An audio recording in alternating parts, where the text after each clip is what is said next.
من بلاد الوحي أهدي مصر عطرا، وبنات الشوق ريحانا وزهرا.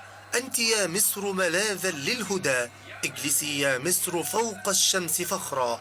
ثورة البركان في مصر غدا، قصة يكتبها التاريخ دهرا. بتلك الكلمات عبر الداعية الإسلامي فضيلة الدكتور عائض القرني عن حب مصر في خطبة حضرها الآلاف بمسجد الحصري. رغم تاريخه الطويل في مجال الدعوة والخطابة والكتابة الدينية، ظهر بقوة مؤخرا على الساحة السياسية المصرية ليتحدث عن مصر بعد ثورة 25 من يناير، والتي وصفها بثورة الحرية والكرامة في حضور الآلاف من المستمعين والمحبين. إنه الداعية الإسلامي فضيلة الدكتور عائض القرني. لا تحزن هو عنوان الكتاب التي لا تخلو مكتبة في أي بيت في العالم العربي منه.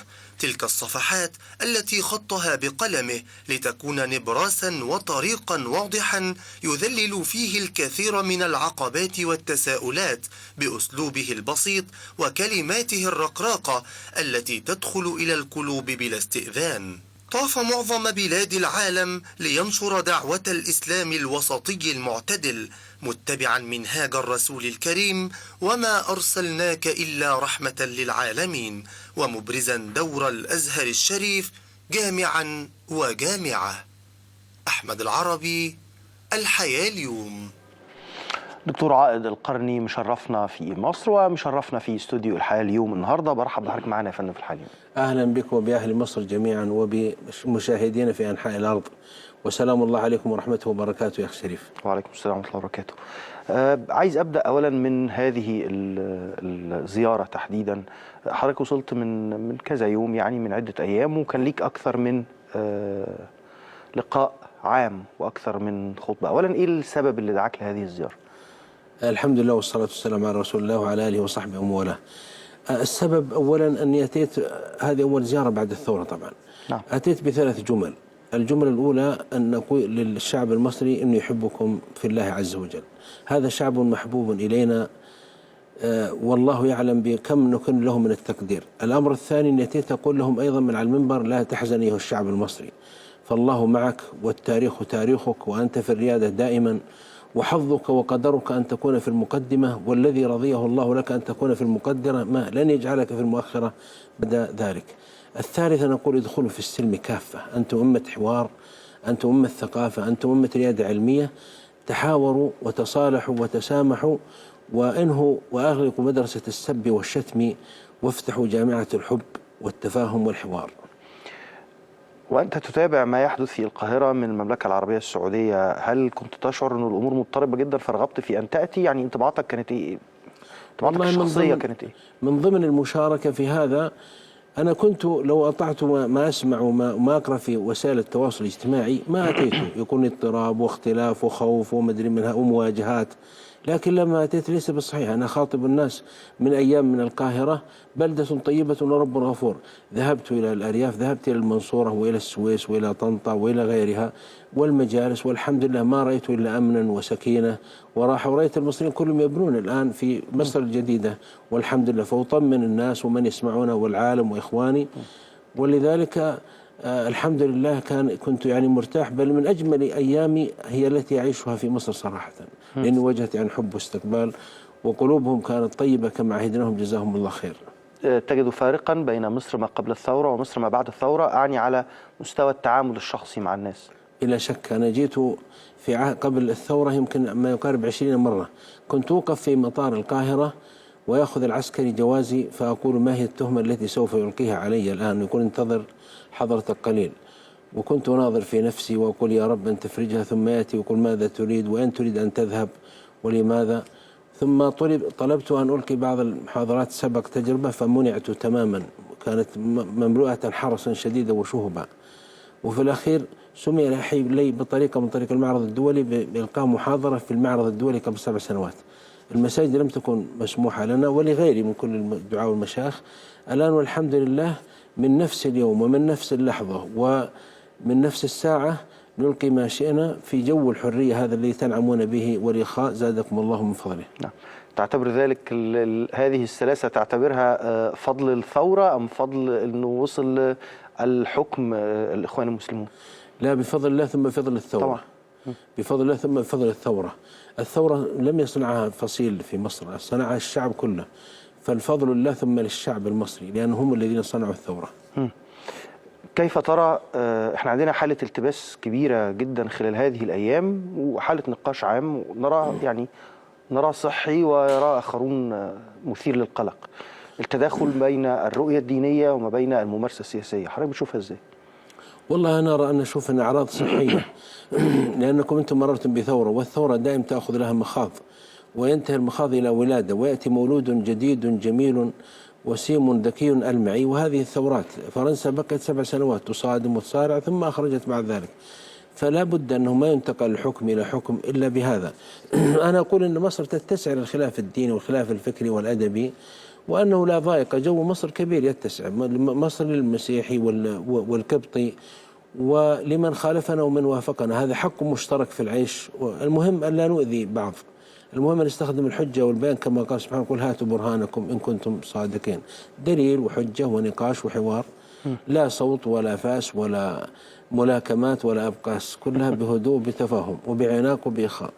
لكن ماذا عن فكرة تداخل الرؤية الدينية والسياسة؟ كيف تراه؟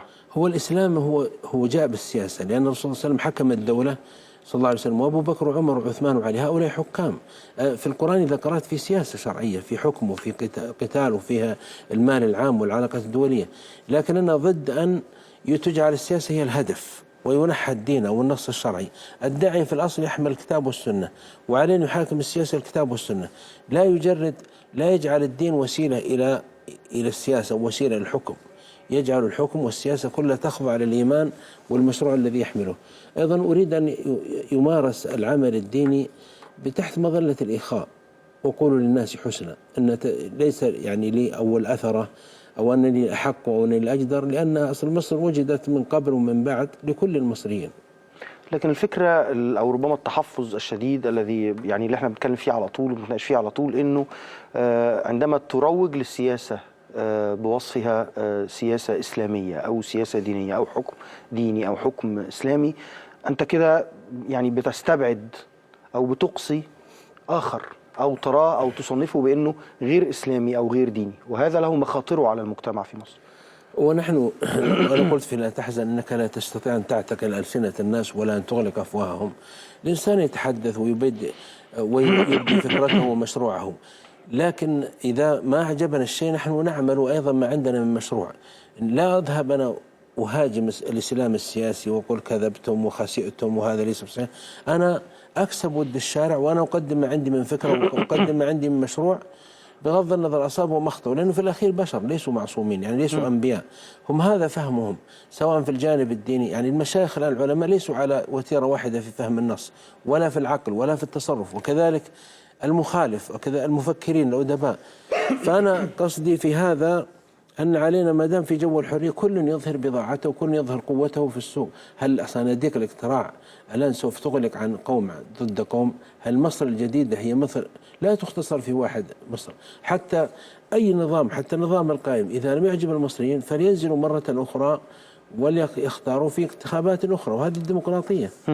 لكن في مواجهة خلاف مع شيخ أو رجل دين أو فقيه، في مواجهة خلاف مع سياسي، من الممكن بسهولة أن يقال إنك خارج عن الإسلام أو إنك تقترف ذنبا كبيرا عندما تناقش سياسي. لا تقديس للأشخاص، الرسول صلى الله عليه وسلم فقط هو المعصوم.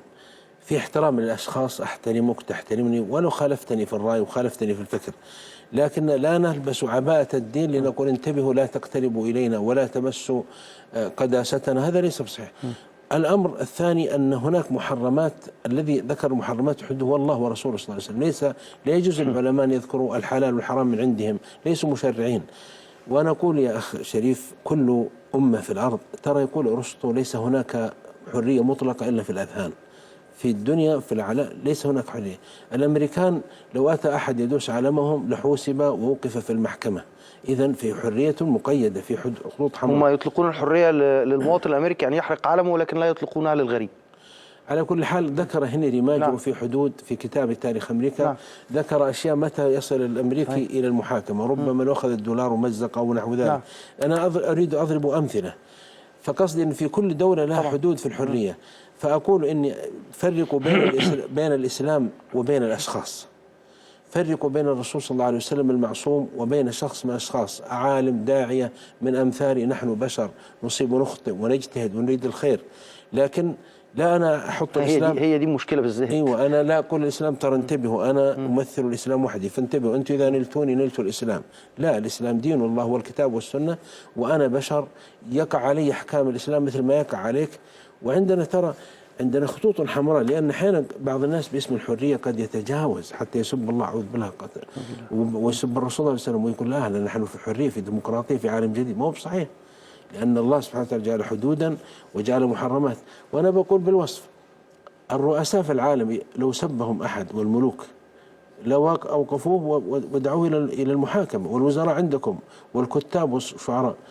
وإنما أقول هذا لأنه جاء نغمة الحاد الآن موجودة في جيل جديد ضعيف في التدين واحترام قال الله وقال رسول الله صلى الله عليه وسلم، بدأ ينبذ الرسالة والشريعة. هذا إلحاد. فإذا كلمنا نقول لا، قال هذا حرية رأي. بس هذا ليس يعني ده مش موجود يا فندم لا، نحن تابعناه يا شيخ وموجود عندنا، وصار عندنا في التويتر وفي الفيسبوك. إذا تابعت أنت تجد هذا. أنا كتبت مرة رياح الإلحاد تهب على البلاد، حتى في أندية ليلية خاصة سرية لأناس تأتي بهم يتكلمون ويغمزون في الدين بغض النظر عن المشايخ لها في الإسلام نفسه. لكن أنا لقيت شيخا كبيرا في السعودية فوق 70 جاهل ما عنده إلا رابعة ابتدائي، تصدق فوق 70 يتعالج. كنت أنا في باريس تعالجت 3 أشهر. يقول ترى القرآن ما هو من عند الله عز وجل، الرسول صلى الله عليه وسلم قال، القرآن قاله الرسول قال، ترى الرسول صلى الله عليه وسلم هو زعيم كبير قومي، هو مثل الزعماء القوميين الكبار، ورفض هذا إلحاد وكفر. يعني ده عنده 70 سنة. أقول لك 70 سنة نعرفه وزملائي كنا معه وندعو للصلاة. قال لا. هل تتصور أنه ربما ده يكون تطرف مقابل تطرف آخر، يعني بيكون رد فعل لتطرف آخر؟ ما يظهر لي أنه لابد من هذا، منهم مؤمن ومنهم كافر. حتى في عهد الرسول صلى الله عليه وسلم هو تنزل عليه الرسالة، عبد الله بن أبي يسب الرسالة ويسب الدين في المسجد، يقول لا رجعنا المدينة وخرجنا العز منها الأذل، إنما يعلمه بشر من هذا. لأن طبيعة الدنيا لا تصفى كلها للمؤمنين ولا المسلمين. لكن دائما أكلم إخواني وأنا زرت 40 دولة، قلت يا إخواني جربت مدرسة الرد بالعنف والرد بالنهر والرد ما تصلح. الله يقول وما أرسلناك إلا رحمة العالمين. الناس لسنا يقول لرسوله لست عليهم بمسيطر، أنت عندك أسلحة وعندك سياط. إذا ما آمنوا أفأنت تكره الناس حتى يكونوا مؤمنين؟ فأنا أقول المشايخ والدعاء المفكرين حتى الكتاب جميع يا أخواني استخدموا البيان والحوار والكلمة والمفردات الطيبة. فين آمن الناس وصدقوا بفكرتكم واتبعوكم، وإلا والحمد لله لست عليهم بمسيطر، خلاص الله سبحانه وتعالى يتولى عباده. صحيح. عايز أسأل حضرتك عن حوار ضرب بينك وبين سواق تاكسي. صح؟ ما تعرفش ان انا عارف انت. كثير يا شيخ المناسبات. حد سألك من ركبت معاه مؤخرا في العربية فقال لك ايه رأيك في حكم الإخوان في مصر؟ لا والله ما أذكر هذا يا شيخ، لا أذكر هذا. إن كان نسب إلي لو كان وقع لي كنت قلت أنا ترى ما أعرف أنا أخفي شيئا. لا أذكر هذا. أنا أذكر قصة التاكسي. أنا مرة كان لي شريط قوي عن ظلم الحجاج، فركبت مع صاحب التاكسي شيخ كبير ما عرفني وفتح لي الشريط وبعدين قال لا. قلت من هذا؟ قال هذا داعية من السعودية ولا يعرفني، واخذ يقول يفهمني بالشريط، فكنت أتبسم لأني صاحب الشريط أنا. أنا كنت بسألك في حقيقة عشان أسألك عن الإخوان المسلمين، النقد الموجه لهم المؤيد لهم أولا يرى أنه هؤلاء لأول مرة يحصلوا على فرصة لتحقيق رؤية ما وعليهم أن يحققوها أو أن احنا نديهم فرصة أنهم يحققوها، لكن في المقابل الجانب الآخر لا يرى ربما أنه علينا أنه السياسة هناك فيها ممارسات كثيرة جدا تجعلك تأخذ الموقف ضده، تجعلك تناقض مواقفك وتتعامل مع المستجدات بأشكال مختلفة في كل مرة. مش ده يتناقض مع فكرة الرؤية الدينية أو الرؤية اللي تقوم على صحيح الدين؟ هو الإخوان المسلمين جماعة إسلامية ضاربة في العالم الإسلامي، مثلها مثل جماعة التبليغ والدعوة جماعات كثيرة، جماعة الجهاد وغيرها. هذه الجماعات ليست معصومة من الخطأ، هي تعمل للإسلام وتريد الخير وتخطئ وتصيب. والجماعة هنا في مصر أتت إلى الحكم بالانتخاب، يعني من حقها مثل أي جماعة أخرى، وأنا لست ناطقا رسميا عنهم ولا مدافع، إنما رؤيتي أنهم يترك لهم إذا فازوا في الممارسة أو فازوا في العملية اللعبة الديمقراطية أنه يأخذون مجالهم، والسوق والحياة والسياسة والميدان هو مصدر الحكم والتجربة، فيعطون فرصة. هم لم يغتصبوا السلطة ولم يجروا عليه بنت، هم مصريون على كل حال، ولهم حق أن يحكموا البلاد، لأن أصلا تعرف الديمقراطية في الغرب هي حكم الأغلبية للأقلية، وسوف يميز الشعب بعد الممارسات تأتي مع الحفاظ طبعا على حقوق هذه الأقلية وحمايتها. نعم، لا يقصد أن حكم الأغلبية الأقلية ما يمنع امتهانها ولا ظلمها، لكن هكذا هي الديمقراطية.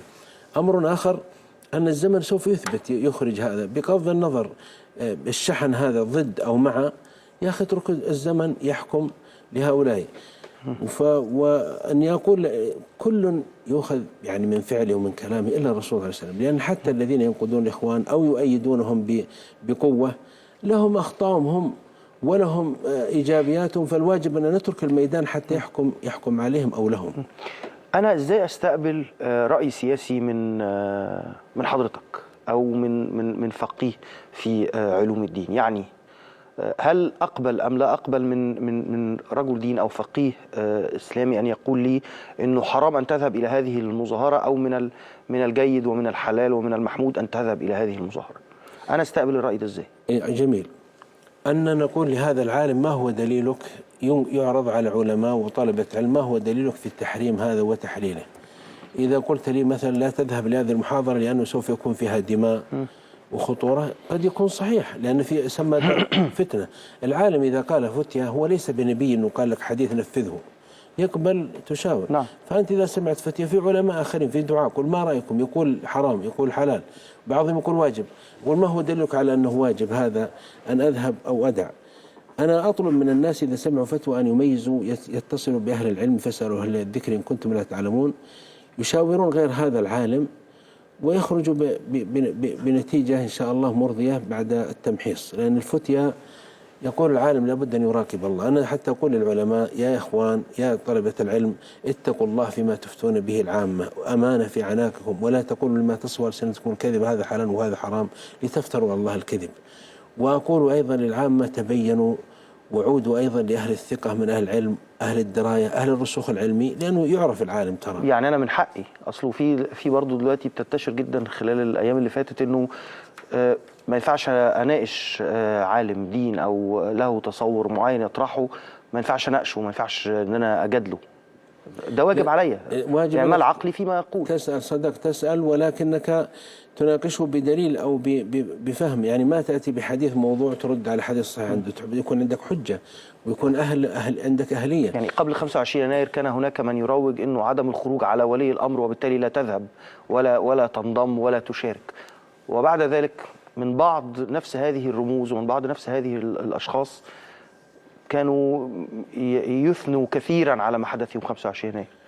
هو الأمر شوف، له الذي يحكم بالشريعة وله بيعة شرعية ومسلم، هذا في حدود، لكن إنسان لم يعرض الإسلام في حكم الشرع وليس له بيعة وفسد البلد به ووقع الظلم في العباد والبلاد، هذا. ولذلك الشعب المصري خلاص فار كالبركان، انتهى.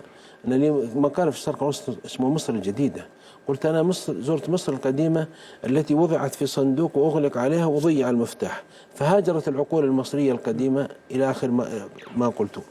الشاهد أنه قد حكم الشعب وخرج، إذا بلغ يعني الطوفان إلى منتهى.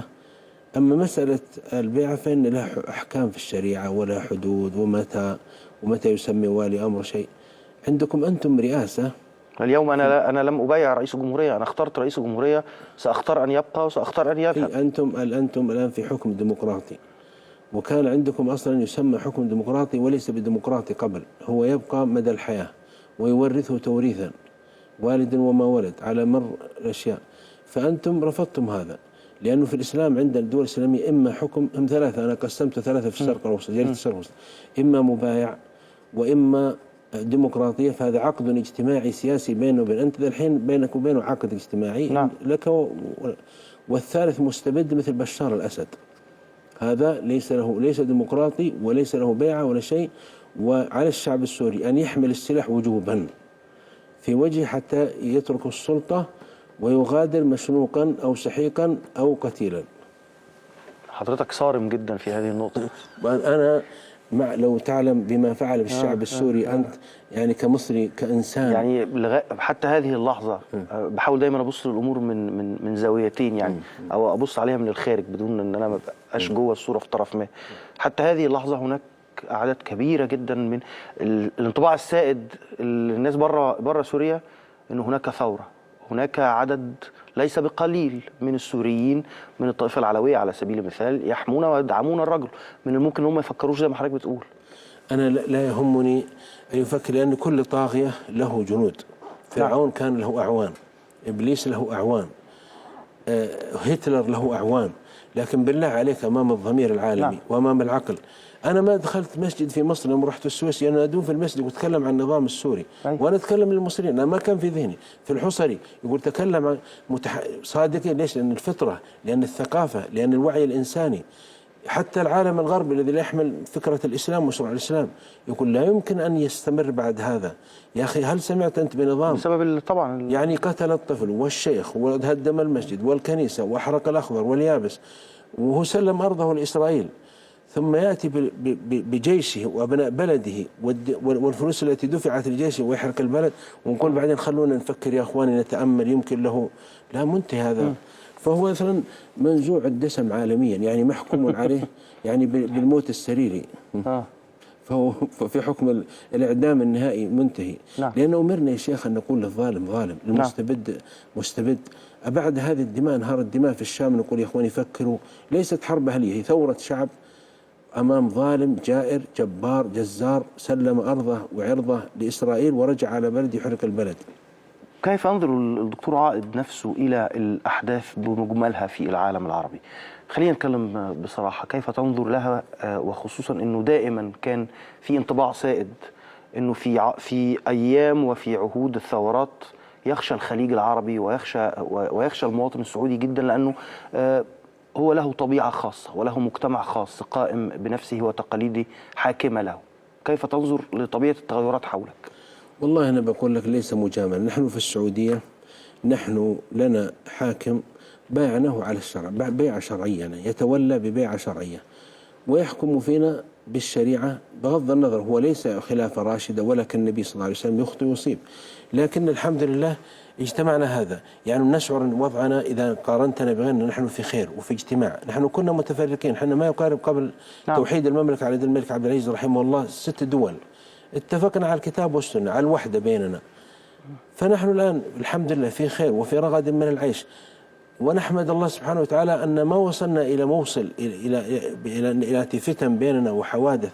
فنحن والحمد لله أبشرك أن في خير، ونريد أن يستمر الخير عندنا ويستمر العطاء. وإذا كان عندنا ملاحظة فنحن نقدمها في نصيحة، لأن أسلوبنا أسلوب شرعي، ونعرف أن في أخطاء ونعرف أن في تقصير، ويقول حتى صنع القرن في تقصير، لكن إذا قارنت عندنا بغيرنا تجد البون الشاسع. يعني فلا بد أن يعني نخبر العالم بهذا، ولذلك تجد الناس عندنا حتى يحمدون الله عز وجل على الخير الموجود، حتى المثقفين والعلماء. ونعرف أن في تقصير وطبيعة البشر، لكن أخبرك أنا بالحقيقة عندنا، لأنني جيت من هناك وأمثل نفسي وأتكلم عن واقع أننا نريد والله الأمن لبلادنا، نريد الاستقرار، نريد الهدوء، لأنه أنتم وصلتوا في حد يا شيخ ما يطاق عندكم، يعني في الاستبداد الأول، لكن نحن نختلف تماما. يعني صراحة أقولها لك بمحض صراحة أن في خير والحمد لله، نريد استمر ونريد الأحسن والتطوير. في السنوات الأخيرة عموما في المملكة العربية السعودية كان هناك حركة أعلنت عن نفسها بشكل قوي، وهي راغبة في الإصلاح والتغيير والتطوير بشكل كبير جدا، حتى على مستوى الأفكار التقليدية. حتى انه بعض المصريين بيقولوا انه كل ما تتصور في المملكة العربية السعودية أنه سلبي وتحاول نفضه والابتعاد عنه الآن يصدر إلى مصر ويصدر في أفكار أخرى تكون شديدة التزمت وشديدة التطرف أو التشدد. بتتابع إزاي هذه الفكرة؟ أنا شوف، جربت أنا المسارين. مسار النقد العلني نعم. التهيجي رأيت أنه لا يصلح عندنا تماما.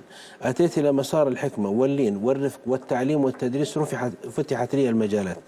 أنا التقيت بصناع القرار عندنا، قالوا أي خطأ أرسلوه لنا. أنا كلمت في موضوعات انتهت بعد أيام صراحة. كلمت مثلا عن فقراء، كلمت عن سجناء أطلقوا، كلمت عن بعض الملاحظات مثل في العنصرية القبلية، وقالوا اكتب لنا. أتى تنبيه بذلك. نحن لا نتكلم عن كمال يعني مطلق، ليس يعني ليس عندنا نحن في جنة الله في الأرض، وليس ملائكة نتعامل مع ملائكة، لكن المصالح ينبغي أن نحافظ عليها تجتمعنا عنها. تصدقني أنه ركب معي مستشار أردوغان من الرياض إلى جدة بياخذ عمرة، قال يا أخي أنتم في خير، أنا جلست في الرياض أسبوع، يمكن أنك زرت السعودية، ويعرف الأخوة المصريين الذين زارونا أننا الحمد لله مواصلين وأننا تعلمنا. وأيضا أنا أعترف هنا وأوقع أن للشعب المصري علينا فضل في السعودية في النهضة العلمية والأدبية والثقافية، لأنهم جاءوا مهندسين ومربين. أنت يا أخ شريف لو شفت كل حي عندنا أو قرية في السعودية على اتساعها تجد مصريا، إما مهندسا أو طبيبا أو كاتبا أو مراسلا أو صحفيا. ولذلك كأني أنا بين إخواني إما في السعودية أو في مصر. هذه يعني شهادة حق أقولها من هذا. فنحن نبشرك في خير ومن خير إلى خير بإذن الله، وأظن بفضل الحرمين إن شاء الله. بعد الفاصل مباشرة، ما الذي يمكن أن تقوله لرئيس الجمهورية في مصر خلال هذه الأيام؟ هناك كثير من النقد يوجه له خلال هذه الأيام بأنه رئيس ومسؤول عن كل المصريين، مش مسؤول فقط عن جماعة بعينها أو تيار بعينه دون الآخر. عايز أسمع من حضرتك الإجابة بعد الفاصل في حالي. مستمرين مع حضراتكم.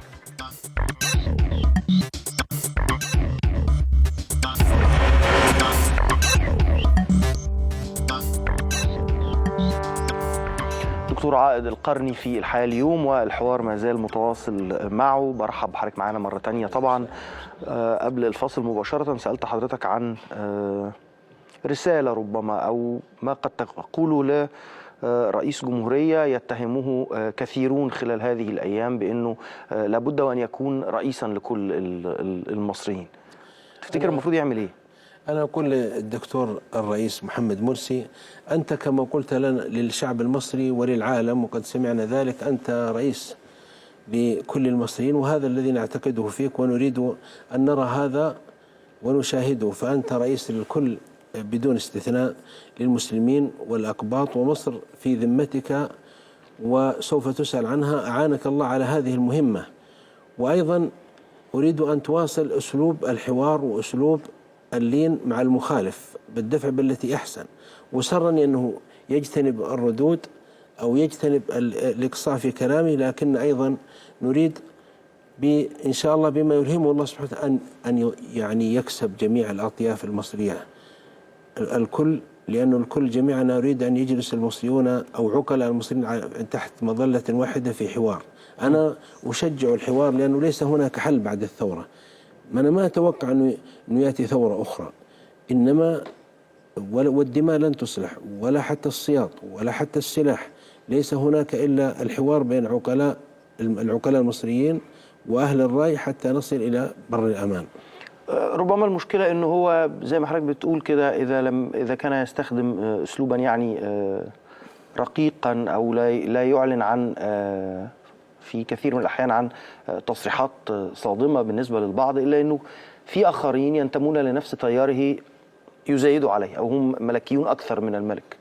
والله شوف يا شيخ أستاذ شريف، أنت تعرف تعرف أنا أني لست سياسيا. نعم. ولست وزيرا ولست في لحظة معينة يختار الفقيه أن يبتعد عن السياسة. نعم. أنا لا، ما هو لحظة، أنا داعية، ولكني أعرف في السياسة بقدر محدود، وسياستكم التفصيلية أنا ما أعرف ماذا يدور. مثل أنت إذا طلبتك أن تتكلم في سياستنا الخاصة السعودية ما فهمش فيها حاجة. نعم، لا نفهم فيها.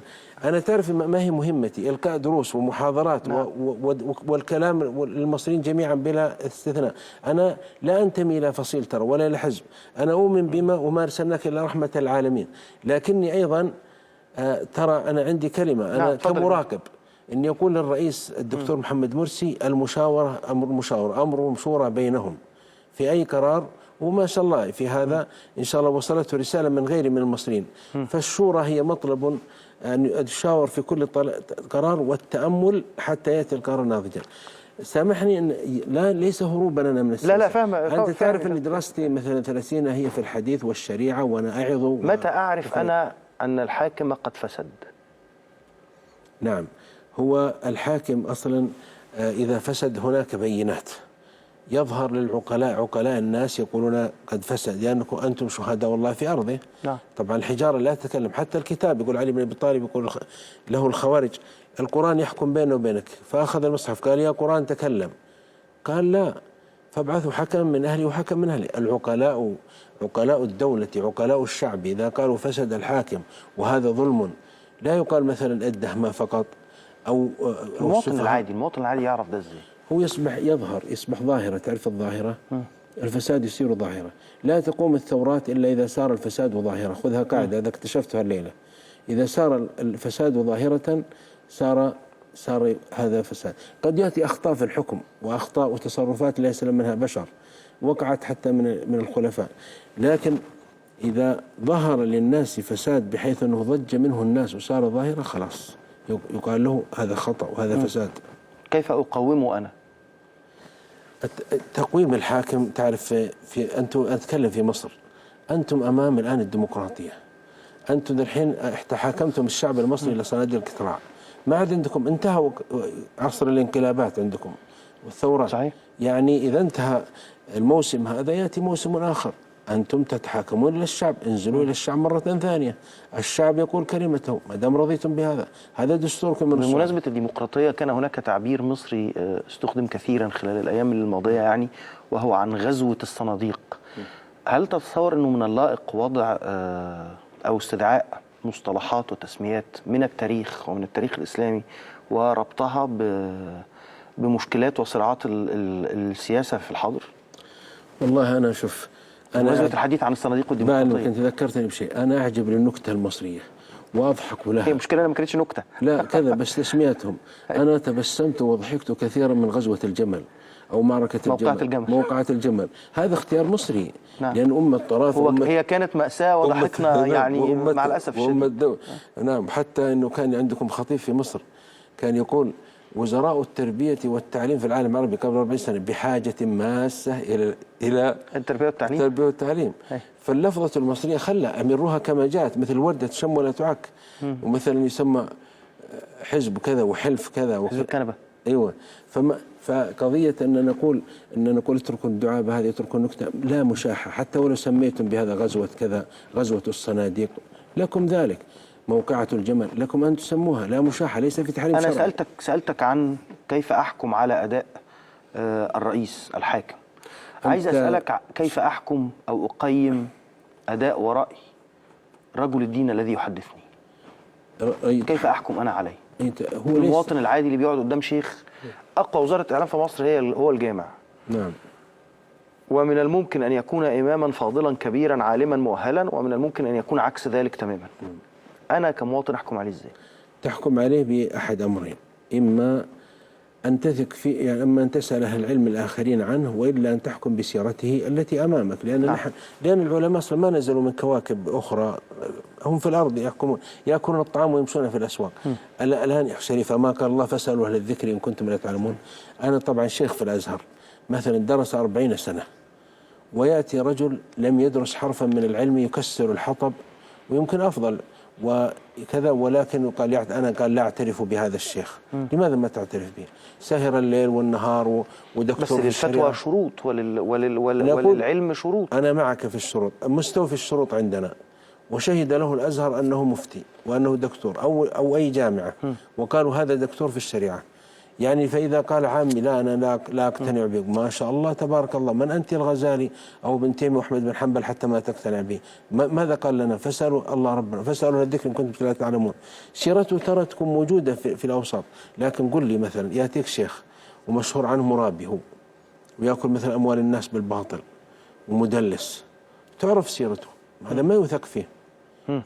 يعني مثلا وجد أن بعض القضاة يرتشون، قاضي شرعي عندنا وعندكم وفي العالم العربي والإسلامي مرتشي عينك عينك، أخذ أراضي له وأخذ فلل وبيوت، هذا لا يثق فيه وتجرد عنه الثقة العلمية ولا يسأل، لأنه ليس أمينا على الفتيا، هذا معروف. وإذا قال لي كلاما متناقضا، يعني الأسبوع ده قال لي كلام والأسبوع اللي بعده قال لي كلام تاني خالص، هو هذا المرتشي مثلا أو الفاسد ما عاد تقبل منه أصلا.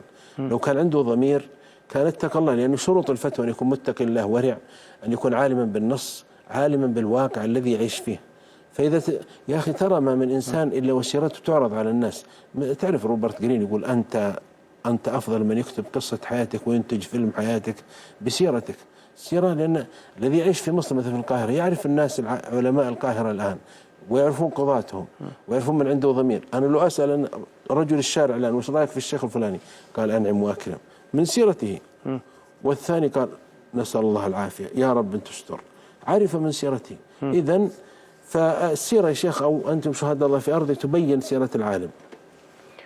حضرتك دلوقتي لفت نظري أنك أشرت أكثر من مرة إلى مؤلفات غربية ومؤلفات لمؤلفين غربيين. هناك من يتحدث اليوم في كثير من الأحيان أنه هذا الغرب كافر لا يجب أن نأخذ عنه أي شيء. بتنظر إزاي لهذا الموضوع؟ أنا أقول للإخوة وخاصة لي يقول هذا: الحكمة ضالة المؤمن يأخذها أن وجدها، علينا أن نستفيد من الإنتاج الفكري. الإنتاج يا أخ شريف الفكري الإنساني قدر مشترك بين العالم، قدر مشترك. أنا قرأت الكتب الغربية المترجمة اللي استطعت أن أقرأها، حتى كتب فولتير الفرنسي جاك روسو وبرنارد شو أضفتها، وجدت فيها يا أخي جمل والله إني أضحك أحيانا من حسنها ومن جمالها.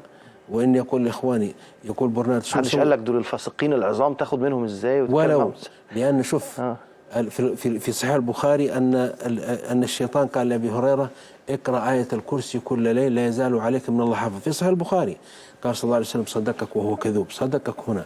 الحكمة ضالة المؤمن، خذ الحكمة ممن قالها وما عليك ممن قاله، لأن الله سبحانه وتعالى أجرى النبوغ البشري على يد الناس.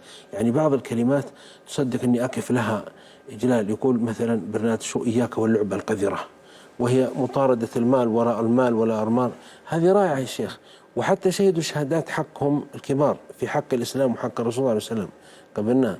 أحدهم الغربيين يقول: الجامعات تخرج المهندسين المبدعين والدكاترة، لكن محمد صلى الله عليه وسلم ما يخرجه إلا الله. جوستاف لوبون، أنا قلت الفرنسيين في باريس في المسجد، يقول: ما عرف العالم فاتحا ولا عادلا أرحم ولا أعدل، وفاتحا ولا مجاهدا أعدل ولا أرحم من محمد صلى الله عليه وسلم. جوستاف لوبون. فنحن نأخذ الحكمة ممن قالها، وندعو إخواني يقرأوا ويوسعوا مداركهم ولا يحصروا أنفسهم في مجالات ضيقة، لأنه بعدين يقول المالكية، الفقهاء المالكية: لا يتراجع عن رأيه إلا المتواضع أو واسع الاطلاع. أما تجد اللي عنده كتابين هذا ومصر عليه متمسك جدا برأيه، مرة يبقى حتى يموت وهو ما يفهم إلا هذا، وممنوع، وكل غيره خطأ وليس بصحيح، والعالم كله ما يراه هو ورؤيته، فهو قاصر الباع. الإنسان أن يقرأ وأن يسمع وأن يشاهد ويقول: قل ربي زدني علما، وقل سيروا في الأرض. نعم. هذا منهج الإسلام، أنه طلبنا بطلب المعرفة والعلم والريادة، ونستفيد من كل من قال. يا أخي بيت الشعر أحيانا، أنا أقول لإخوان قبل ما أدخل الاستوديو، أحد الشعراء أظن شوقي، ورأيتها في حياتي: كل من لاقيت يشكو دهره ليت شعري هذه الدنيا لمن. هذه تسليك، أن كل إنسان عنده مأساة وكل عنده مصيبة، وعليك أنك تتسلى بالإخوان والناس. ليه سميت كتابك لا تحزن؟ وليه كان في لمحة ما من علم النفس أو كيفية التعامل مع المآسي والمشكلات بأسلوب نفسي وليس فقط أسلوب روحاني أو ديني؟ أولا سميته لا تحزن لثلاثة أشياء، منها أنه كلمة قرآنية، يقول صلى الله عليه وسلم لأبي بكر: لا تحزن. نعم. ثانيا إني وجدت أفضل كلمة تقال لي لا تحزن من أصدقائي وزملائي، وأحسن ما تهدي لأخيك وزوجتك وعمك وابنك تقول لا تحزن. الثالث يا شيخ، يقول ابن حزم الظاهري في مداوة النفوس: أجمع عقلاء العالم على أن المقصود من السعادة طرد الهم، فرأيت أن الحزن هو مرض العصر، المرض الدائم عند الناس. أما علم النفس أنا كتبت الكتاب في 3 سنوات. نعم. وطبعا قرأت أنا للغربيين وذكرت مراجعهم وكتب المترجمة. نعم. ورأيت أنه لا يقتنع بعض الناس، ترى ما يقتنع بالطرح الشرعي، ولذلك قلت في المقدمة: هذا الكتاب للمسلم ولغيره. الآن الكتاب أبشرك ترجم ب30 لغة، وكتبت امرأة ألمانية سوف أحضر بعد 7 أشهر في برلين في ألمانيا مناقشة رسالة الدكتوراه، اسمها كاترينا، ألمانية، كتبت رسالة الدكتوراه عن الكتاب. هو كان إيه المشكلة اللي حصلت بخصوص الكتاب؟ كان في مشكلة ما حصلت بخصوص الكتاب، وهناك من اتهمك أو وجه لك نقدا بخصوص تأليف هذا الكتاب؟ لا، ليس هذا كتاب. في كتاب آخر قصته سوف أخبرك بها لأني وقفت الحديث. ليس هذا كتابا. نعم، هذا الكتاب ليس هذا الكتاب. إيه، ليس هذا كتاب نعم. الأحزان، لم يقال فيه شيء ولا شيء، لكن كتاب آخر سوف أخبرك لأنني طويت صفحا لأني مشيت إلى الأمام. معلش، أصلا مش كل جمهورنا يعني ربما يكون على علم بالتفاصيل. أدري لأني لا أعيد، أنا لا أجتر الحديث، اللي قلت فيه لا تحزن، لا تطحن الطحين، ولا تجرب نشر النشارة، ولذلك كل العقلاء مثل يقول لا تلتفت إلى الخلف. أنا دائما ألتفت إلى الأمام، فدعني أنا أمشي إلى الأمام. أنا ألفت 80 كتاب موجودة بيدي، وبشرك أنها من فضل الله علي أنها في عند العبيكان، هذا المكتب يسمعون الناس، وفي مصر أن المراكز 14 الأولى هي لكتبي، لأن مأمور في الإسلام. أنا لا يغر نفسي، يقول وأما بنعمة ربك فحدث، قل بفضل الله وبرحمته فبذلك فليفرحوا هو خير مجمعون. مثل ما أنك ترى قناة الحياة كيف أنها متقدمة، تفرح أنت، وأمرنا في الإسلام أن نفرح. فأنا أطمنك عن هذا. أنا يا أخي عندي شيء، ليس عندي أنا لا أفخر بالمال ولا بالمنصب، ما عندي منصب. عندي بعد الإيمان القلم، لكن أريد أن يكون نظيفا بريئا من أعراض وشتم وسب الناس. وعندي اللسان، وأسأل الله أن يكون أيضا مسامحا مصالحا طيبا لا يجرح مشاعر أحد. وأنا بديت الآن في أبشرك نفتح مدرسة المحبة. أقول إخواني حتى غير المسلمين احذروا تجرحوا مشاعرهم، لأني عشت في بلدان أوروبية للعلاج. والله أحيانا كتبت مقالة اسمها نحن العرب جفاة قساة في الشرق الأوسط، بعد ما رأيت التعامل بعض الغربيين. يعني رأيت رقة في التعاطف. كنت أسأل زميلي قال لي الحضارة ترقق، يقول ابن خلدون، قلت صدقت. فأنا أريد أن ما عاد خلاص جرح المشاعر. حضرتك توجهت برسالة مشابهة للإعلام المصري في هذا السياق؟ ذكرتها، واليوم السابع مشكورين نشروها.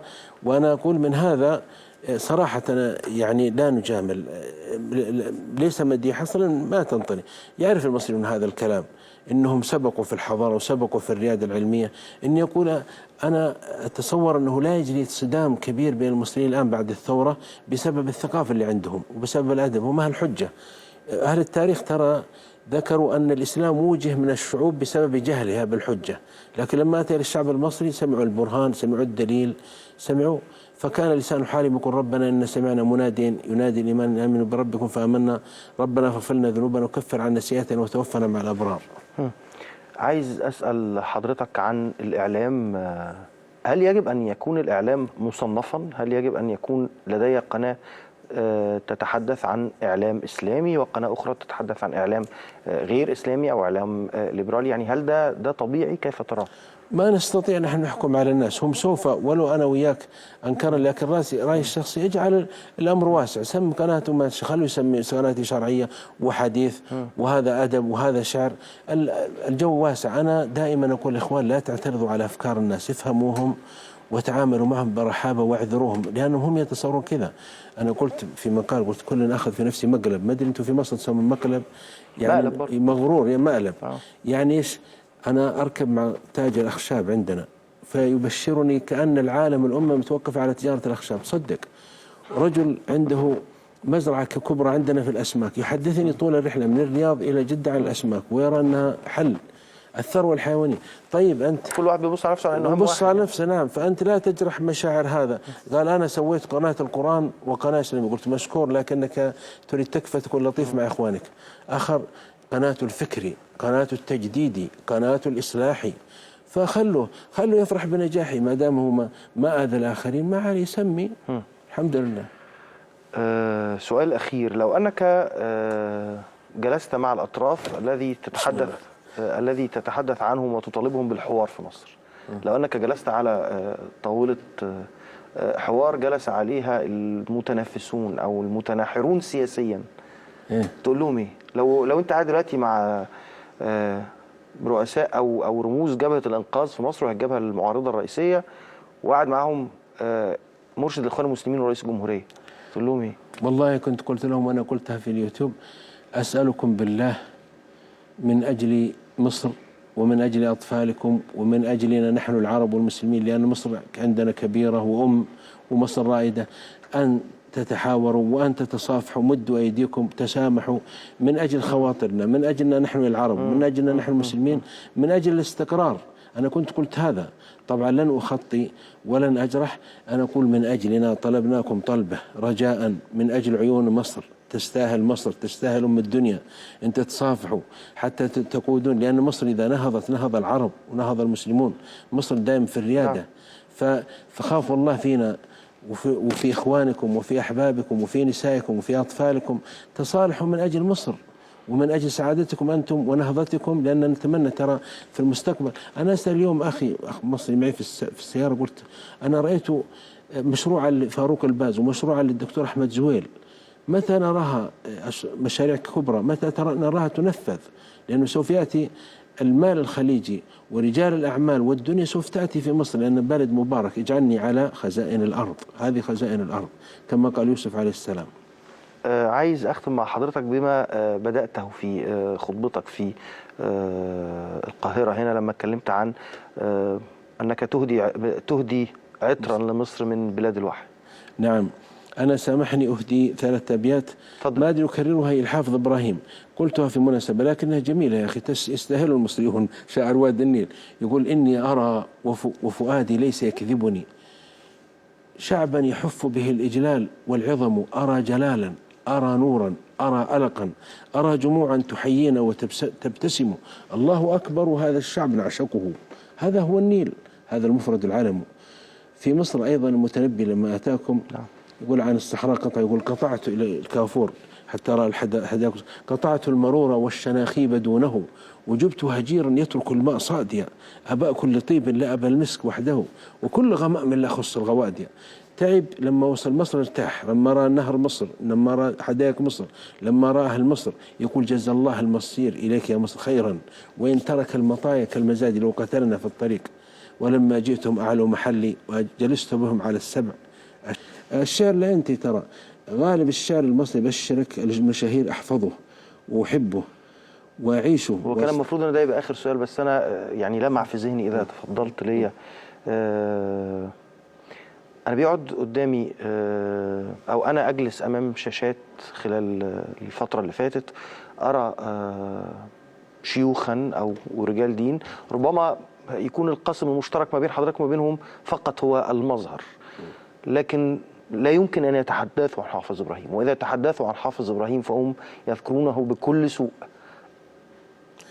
أنا اكتشفت أيضا، جيت أعطيتهم قلت للأخ، لكل أخ من هؤلاء: كن نحلة ولا تكن ذبابا.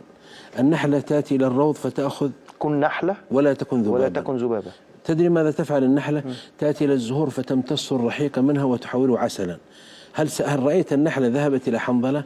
هل رأيت النحلة أخذت من شجرة سامة تذهب إلى الورد، إلى الزهر، إلى الياسمين، إلى المشمش، إلى الرمان؟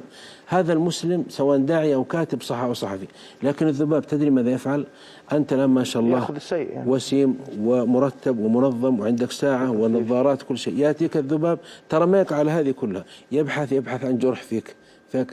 هذا مدرسة الذباب اللي يأتي على السلبيات. أنا أدرس شوقي، هو بشر، لكن أخذ المحاسن التي قالها. راح في هيليانا وهيلانا الجزيرة قال: أحرام يخاطب مصر، أحرام على بلابله الدو، حلال للطير من كل جنسي وطني، لو شغلت بالخلد عنه نازعتني إليه في الخلد نفسي. لما تأخذ الجماليات؟ لماذا ما ننظر في الجوانب المشرقة؟ ولذلك ترى إيلي أبو ماضي يقول: أيها المشتكي وما بك داء، كيف تغدو إذا غدوت عريلا؟ أترى الشوك في الورود وتعمى، أن ترى فوقه الندى معي إكليلا. نعم. والذي نفسه بغير جمال لا يرى في الوجود شيئا جميلا. في لا تحزن الثورة الفرنسية سجنت شاعرين، شاعر متشائم نظر إلى الطين فبكى، وشاعر متفائل نظر إلى النجوم، نظرة في النجوم فتبسم. انظروا النجوم، ارفعوا هناك شعراء في مصر اليوم يتخوفون أن يسجنوا أيضا. على كل حال عندكم دستور وعندكم قانون، يعني خلاص انتهينا، اتفقنا على هذا. دكتور عائد القرني، بشكر حضرتك شكرا جزيلا على وجودك معنا النهارده في الحياة اليوم. شكرا جزيلا يا فندم. الله يرعاكم. ونراك في القاهرة مرة ثانية إن شاء الله. على شكرا خير. لك ولأهل مصر جميعا، تحياتي ووداعا لهم، أنا على سفر، استودعكم الله الذي يتضاع وداعه. شكرا يا مصر، العروبة والثقافة والريادة والإسلام، وتحياتي لكم جميعا.